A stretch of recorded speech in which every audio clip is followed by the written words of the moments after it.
हरे कृष्णा। क्या आप कभी डॉक्टर के पास गए हैं?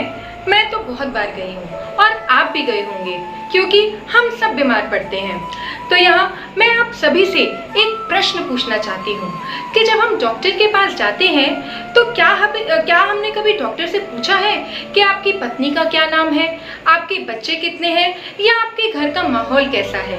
नहीं ना। हम डॉक्टर के पास जाते हैं, बीमारी बताते हैं, दवाई लेते हैं, पैसे देते हैं और घर वापस आ जाते हैं। क्यों? क्योंकि डॉक्टर के साथ हमारा एक फॉर्मल रिलेशनशिप है, कोई पर्सनल रिलेशनशिप नहीं। लेकिन इसी तरह राधा रानी की जब बात आती है तो लोग बिना शास्त्रों के प्रमाण के पता नहीं क्या सब समझ बैठते हैं। जैसे हमारा संबंध डॉक्टर के साथ क्या है, हम सिर्फ उससे डॉक्टर से इलाज कराना चाहते हैं, कोई निजी संबंध नहीं बनाना चाहते। वैसे ही हमें समझना होगा कि श्रीमती राधा रानी भगवान की परम सेविका है, भगवान का ही परम रूप है, कोई साधारण स्त्री नहीं है।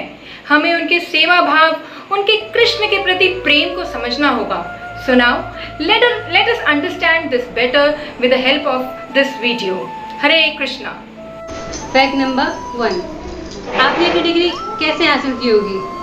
सिलेबस की बुक्स पढ़ के, चाहे आपने मैनेजमेंट किया हो, चाहे आपने इंजीनियरिंग किया हो, चाहे आपने मेडिकल किया हो, उसके लिए आपने अपनी रेफरेंस बुक्स पढ़ी होंगी। उसी प्रकार यदि हम भगवान को समझना चाहते हैं, श्रीमती राधा रानी को समझना चाहते हैं, तो हमें शास्त्र से प्रमाण लेना पड़ेगा।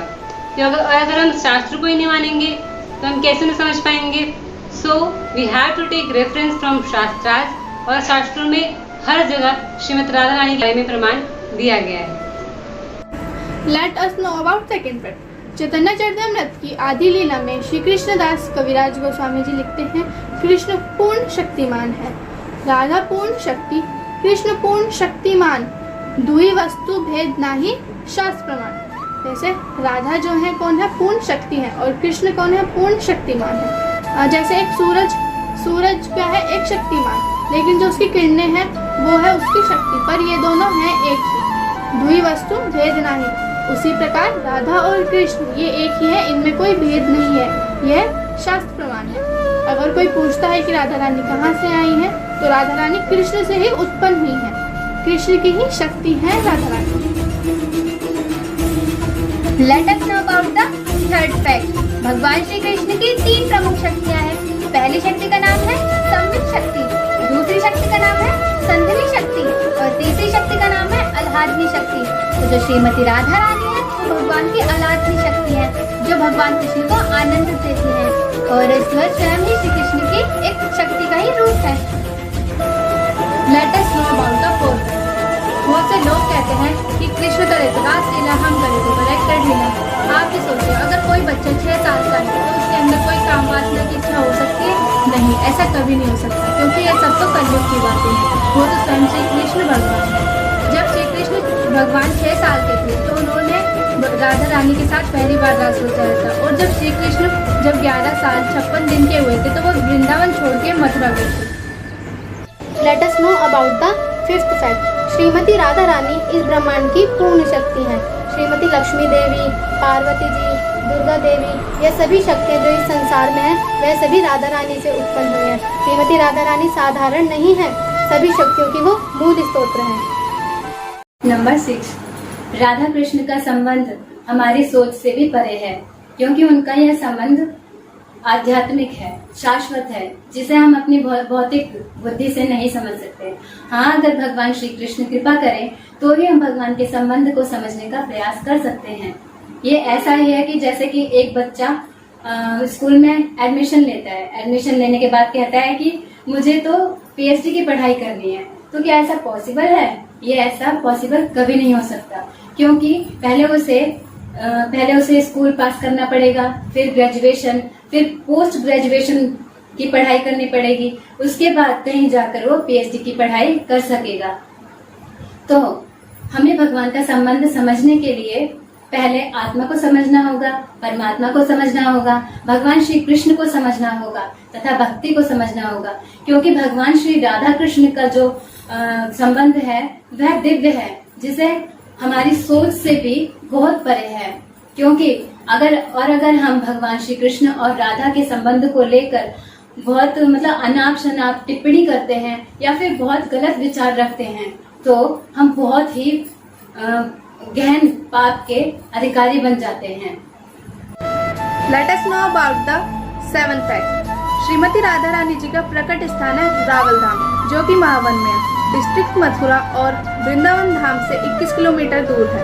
श्रीमती राधा रानी जी के पिताजी का नाम श्री वृषभानु है और उनकी माता जी का नाम है श्री कृतिदा। Fact number 8। क्या आपको पता है राधा रानी के जन्म का समय क्या है?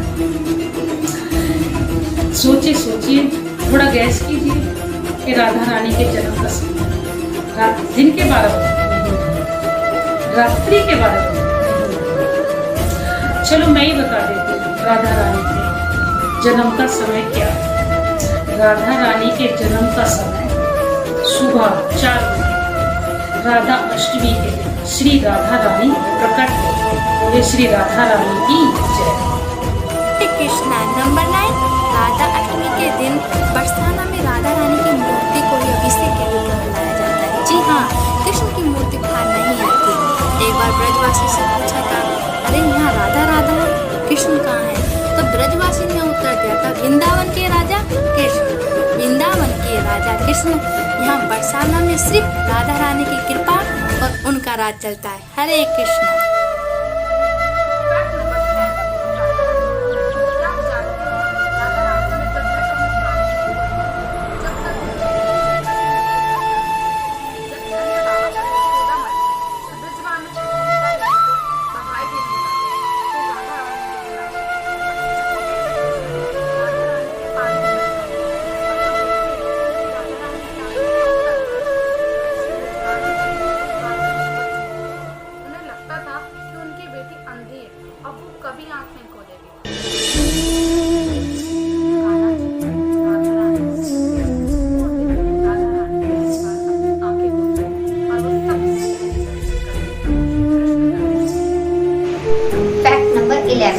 वो कौन सा नाम है जो श्री कृष्ण के नाम से हमेशा पहले लिया जाता है?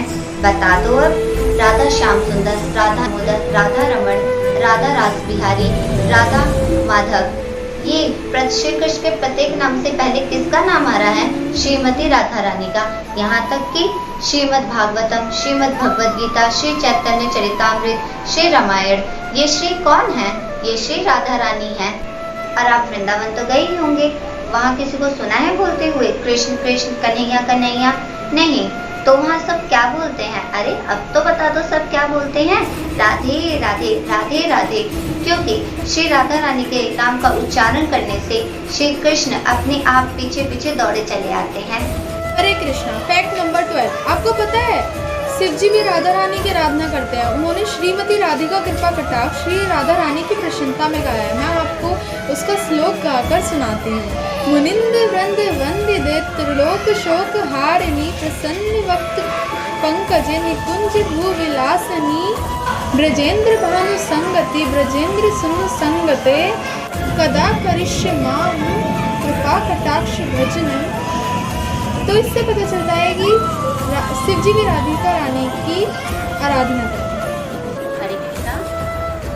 श्रीला भक्ति सिद्धांत शशि ठाकुर जी ये कहते हैं, भगवान विष्णु के भक्तों को वाष्णी कहा जाता है, श्री कृष्ण के भक्तों को काष्णी कहा जाता है, मगर राधा रानी के भक्तों को गौड़े कहा जाता है। और हम सभी ब्रह्म हैं, माधवे गौड़ीय संप्रदाय से।